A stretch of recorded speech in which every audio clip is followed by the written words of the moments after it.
Bonjour à tous, c'est Simon, je suis avec vous pour parler de The Gray Man qui vient de sortir sur Netflix, un film des frères Russo avec Ryan Gosling, Chris Evans, Ana de Armas et quantité d'autres comédiens et comédiennes partis pour un grand film d'action. En effet, c'est désormais une tradition depuis plusieurs années, en fait depuis Six Underground au moins, chaque été, Netflix nous balance un énorme blockbuster qu'on pourrait qualifier d'un peu à l'ancienne parce qu'on n'est pas totalement dans du cinéma de super-héros, en général on est vraiment dans du film d'action, un peu old school, ou de la comédie d'action comme Red Notice l'an dernier. Bref, et là, voici donc cette année The Gray Man. C'est vraiment voilà la recette de la plateforme qui très régulièrement va inviter, on va dire, de grosses équipes et de très gros castings à lui balancer un gros machin qui fait boum boum partout. Jusqu'à présent, c'est des films qui ont plutôt frustré. Faut bien comprendre que Six Underground, pour lequel moi j'ai pas mal d'affection, je passe pas du tout un mauvais moment devant, a été perçu par les fans de Michael Bay comme un peu, on va dire, un film très mineur et pas très intéressant, puis surtout avec une narration cauchemardesque, ce qui est pas faux.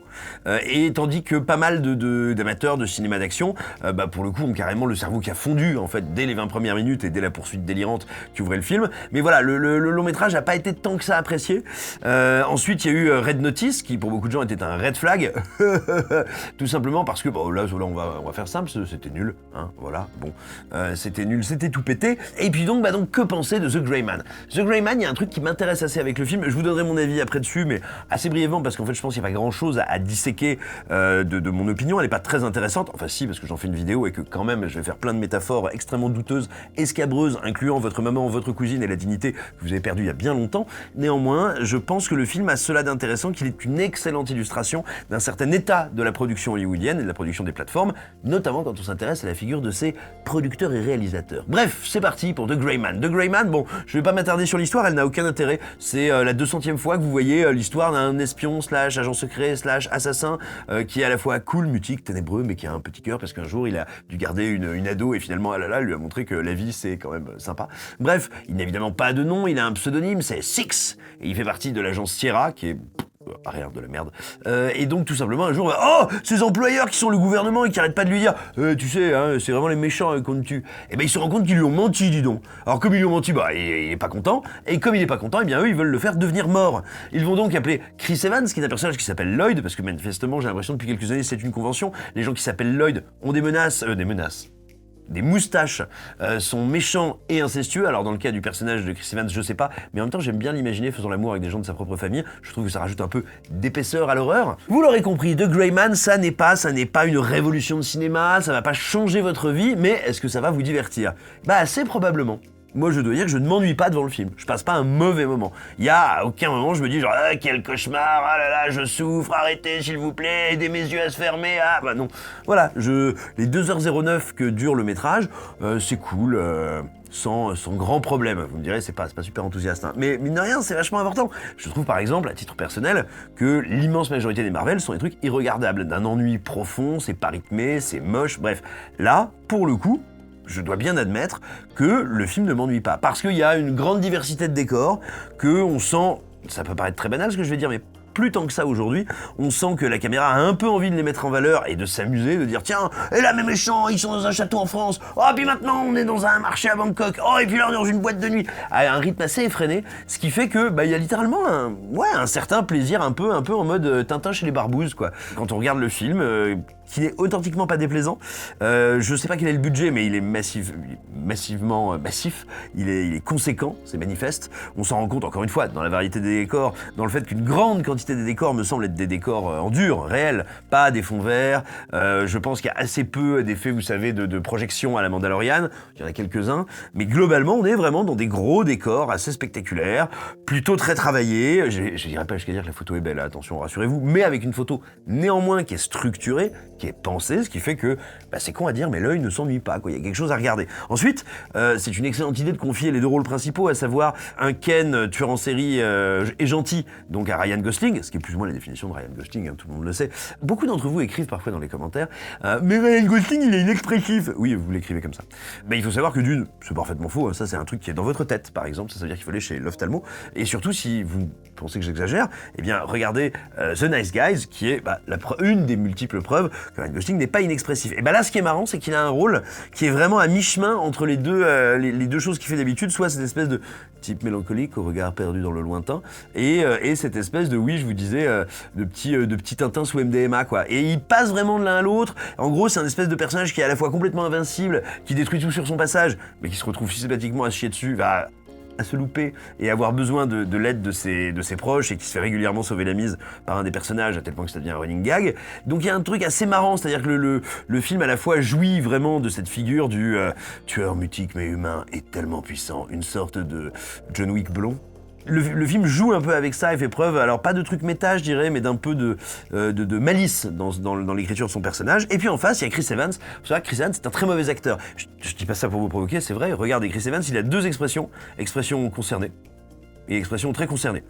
Regardez la bande-annonce par exemple de la série Apple Defending Jacob et vous verrez qu'un être humain peut manifestement vivre, exister à travers des émotions très complexes comme la paternité, le danger, des dilemmes moraux très puissants, vraiment en ayant juste, vous savez, ce petit truc là, la ride du lion, qui est en train juste, tu vois, comme ça de se refermer parce qu'on sent qu'il est très constipé.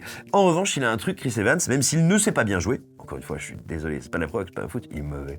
Il ne sait pas bien jouer, en revanche, c'est un type qui a un excellent sens du tempo comique. Je déconne pas du tout. Il a un vrai sens du tempo.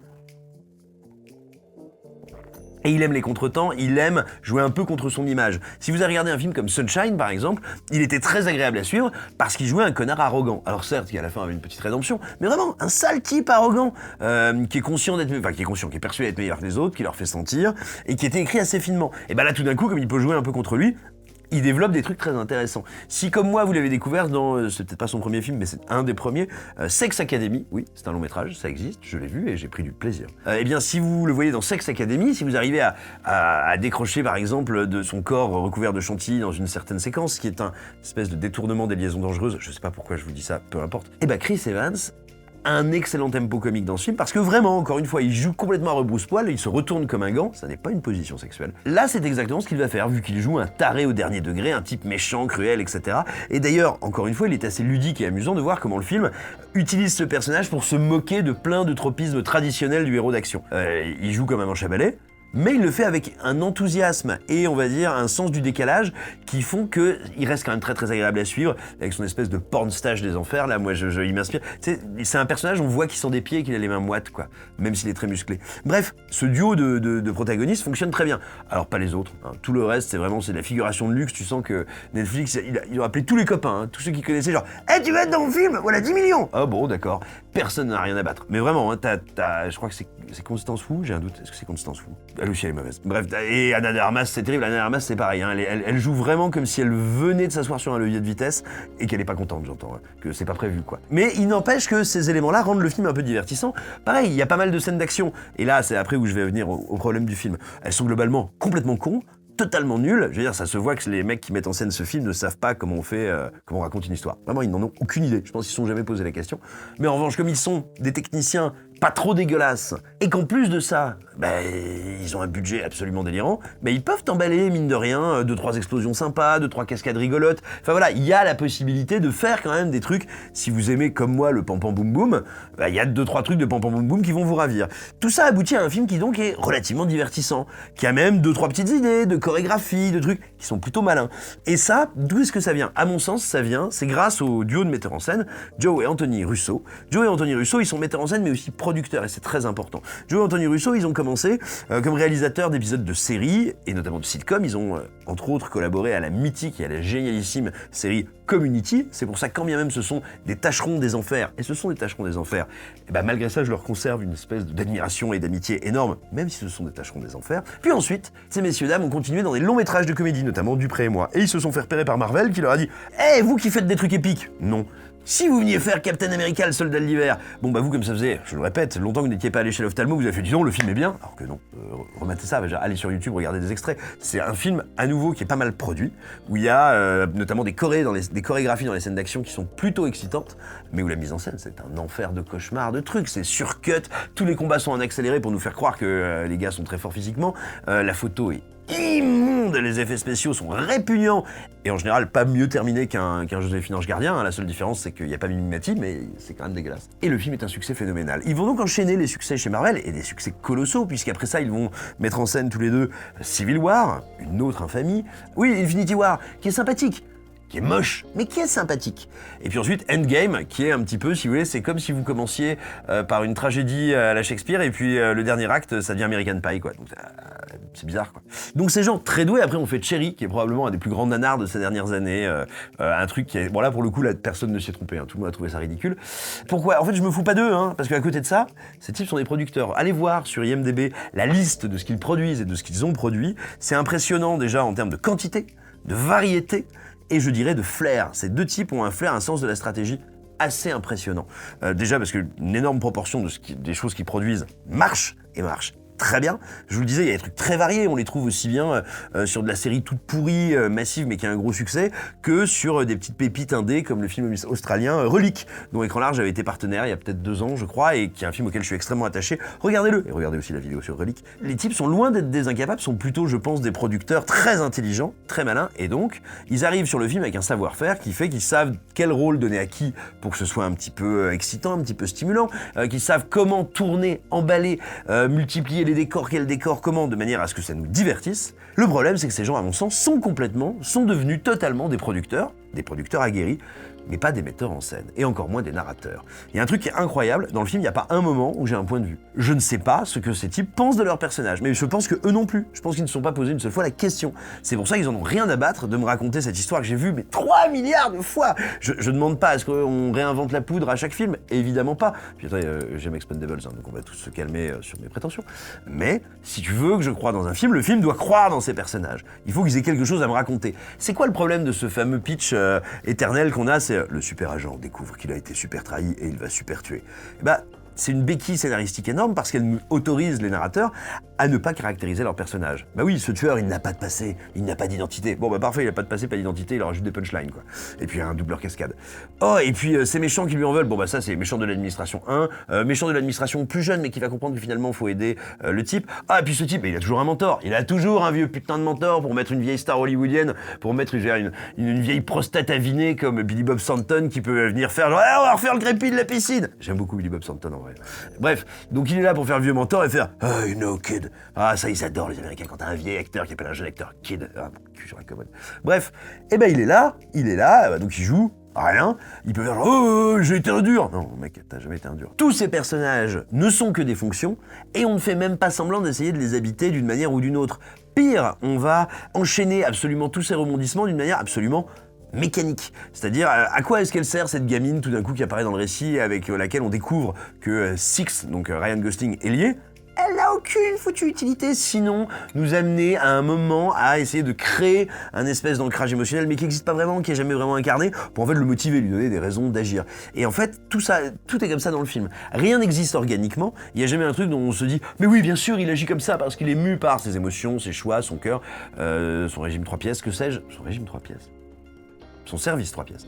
C'est l'énorme problème du film, il n'existe pas. Ça n'est pas une histoire, il ne me racontait rien. Et par conséquent, comme les frères Russo, je le disais avant, sont aussi doués avec une scène d'action qu'une poule avec un couteau, et ben il faut voir ces séquences d'action qui n'ont aucun sens. Une qui a été particulièrement teasée dans la bande-annonce, donc je me permets de la commenter, je vous dis pas quels sont les enjeux, bien sûr, je vais pas vous spoiler, c'est Ryan Gosling qui se retrouve au milieu d'une place à Vienne, menotté à un banc, alors que tous les méchants viennent pour le faire devenir mort, et que, on va dire, le GIGN local a envie de faire devenir mort tous ces gens-là. Donc ça fait beaucoup de gens qui veulent tous faire devenir mort les uns les autres. Il y a un truc incroyable, c'est que, alors que le personnage central est statique, Ryan Gosling est statique, il est menotté, je vous l'ai dit, eh bien je ne comprends jamais où il est sur la place.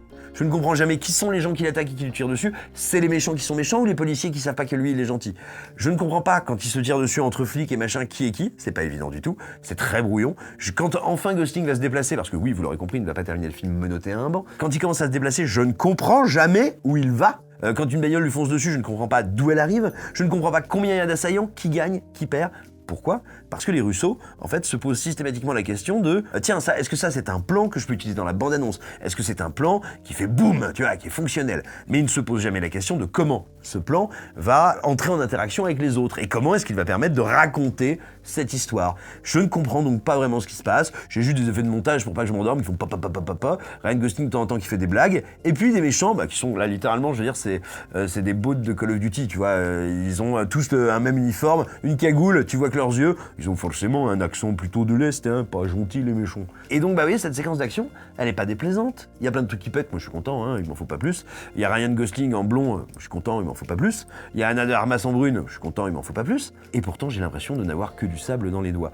Donc voilà, c'était pour essayer d'illustrer en fait ce grand problème, c'est que, encore une fois, les Russo sont des producteurs aguerris, intelligents, malins, opportunistes, qui savent quand et comment fabriquer des œuvres qui vont, on va dire, exciter, intéresser le public, mais ils ne savent pas fabriquer ces mêmes œuvres. Ils sont incapables de raconter une histoire, je crois que profondément c'est pas leur cam, ça les intéresse pas, ils ne la comprennent pas, et puis à la fin je dirais, moi le truc qui me rend le plus dingue, c'est qu'il y en a un des deux quand même, qui se la joue Hitchcock dans tous ses films, qui peut pas s'empêcher de se donner des rôles, mec, tu te la joueras Hitchcock quand tu auras le cerveau moins chauve.